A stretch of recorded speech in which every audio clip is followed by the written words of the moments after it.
So I have one question that was one of the most asked questions, and then we'll have you turn to some of the more current day things that you're dealing with. Many asked, how can we help? So I think that how people can help is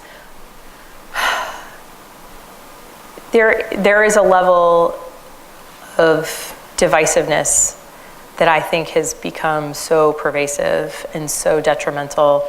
It's one of the reasons why I ran for Congress.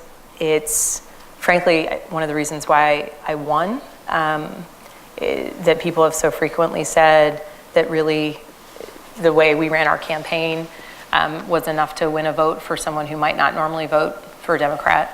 And so the way that people can help is a couple things. When there's an issue that you care about, please contact our office. It seems more formal to do it online than via direct email, but we actually have, and we're building out our team of our legislative team. So on any issues, I ask that you give your ideas online through that portal, because then we can flag it and tag different legislative folks and route it that way and have a record of how we follow up.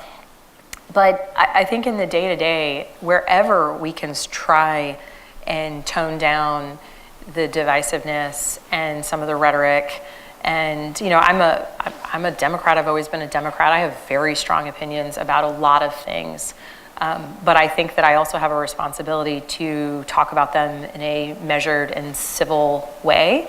That may not be how I talk about them after the kids are in bed and my husband and I are drinking a glass of wine.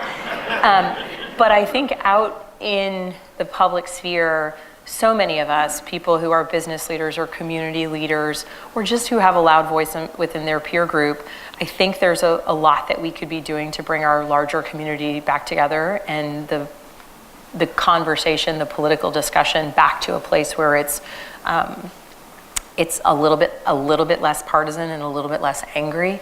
And frankly, I think that when we're looking long-term about civic engagement, people who decide to vote or not vote, one of the things that I found really shocking and sad was across the campaign trail, so many people said politics is just it's so angry, it's so this, insert any long laundry list of negative adjectives, and I don't want to be a part of it.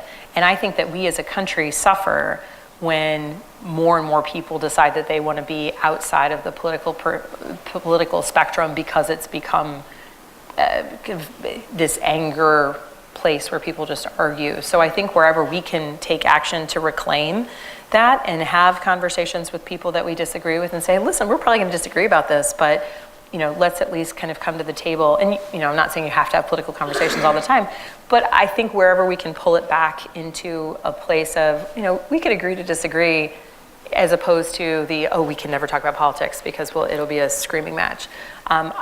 Honestly, the more that we can get to a place where people can have conversations where they disagree in a more respectful manner, I think the better it is for the country. That's not to say don't be passionate. That's not to say don't be, an engaged advocate or activist, or however you want to term it. But really try to take it out of that personal space, so that when we're fighting for things and we're not just fighting people, which I think is where we've fallen the past couple of years. Great. How would you like